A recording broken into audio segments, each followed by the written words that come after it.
이른바 킬러 문항을 없앤 올해 대학 수학 능력 시험 모든 영역이 골고루 어려운 불수능인 것으로 나타났습니다. 특히 국어는 역대 최고 난이도로 파악이 됐고 전 과목 만점자는 전국에 단 한 명이 나왔습니다. 취재 기자 연결합니다. 신지원 기자. 네, 사회정책부입니다. 네, 그러니까 역대급이었다. 얼마나 어떻게 어려웠던 겁니까? 올해 수능은 국어와 수학, 영어 영역 모두 역대급 난도였던 것으로 파악됐습니다. 한국교육과정평가원이 발표한 수능 채점 결과를 보면 국어 표준점수 최고점은 150점으로 지난해 134점보다 무려 16점 올랐고 수학 표준점수 최고점은 148점으로 지난해 145점보다 3점 올랐습니다. 두 과목 표준점수 최고점 격차가 2점으로 좁혀지면서 특정 과목이 입시의 장락을 좌우하는 영향력은 줄었습니다. 표준 점수는 응시자 한 명의 점수가 전체 응시자 평균 점수와 얼마나 차이 나는지 보여주는 상대적인 점수로 시험이 까다롭고 어려울수록 최고점이 높아집니다.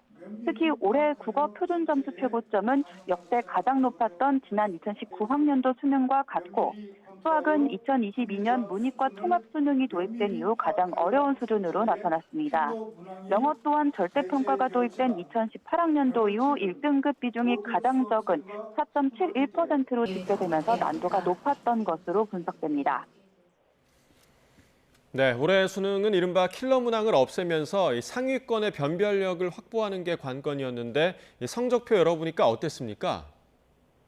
역대급 난도를 보인 국어뿐 아니라 수학과 영어 영역에서도 상위권 변별력을 확보한 것으로 나타났습니다. 특히 수학 영역은 지난 9월 모의평가에서 만점자만 2,520명이 나와 논란이었는데요.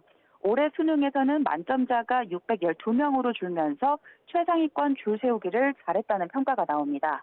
올해 표준점수 최고점자를 작년 수능과 비교하면 국어는 371명에서 64명으로 대폭 감소했고 수학도 934명에서 612명으로 줄었습니다. 특히 국어는 2022학년도 최고점자 28명 이후 역대 두 번째로 적은 수인데요.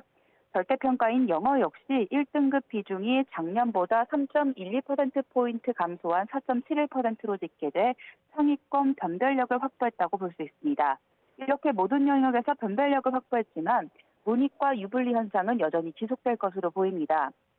인문계 학생들이 주로 선택하는 확률과 통계와 자연계 학생이 많이 응시하는 미적분의 점수 차이, 또 사회탐구와 과학탐구 등 선택 과목별 점수 차이로 판단하기 때문입니다. 이과생들이 수학 고득점을 휩쓸 것으로 예상되는 가운데 이과생들의 문과 교차 지원은 계속될 것으로 보입니다. 네, 그래서 골고루 어려웠다는 역대급 불수능에 만점자가 없을 거란 예측도 있었는데 만점자가 있긴 하더라고요. 네, 그렇습니다. 올해 수능 만점자는 졸업생 응시자 한 명으로 확인됐습니다. 평가원이 밝히는 만점자 기준은 국어와 수학, 탐구 영역에서 모든 문제를 마치고 절대평가인 영어와 한국사는 1등급을 획득한 수험생을 말합니다. 지난해에는 과학 탐구 영역을 선택한 수험생 3명이 만점을 받았습니다. 지금까지 사회정책부에서 전해드렸습니다.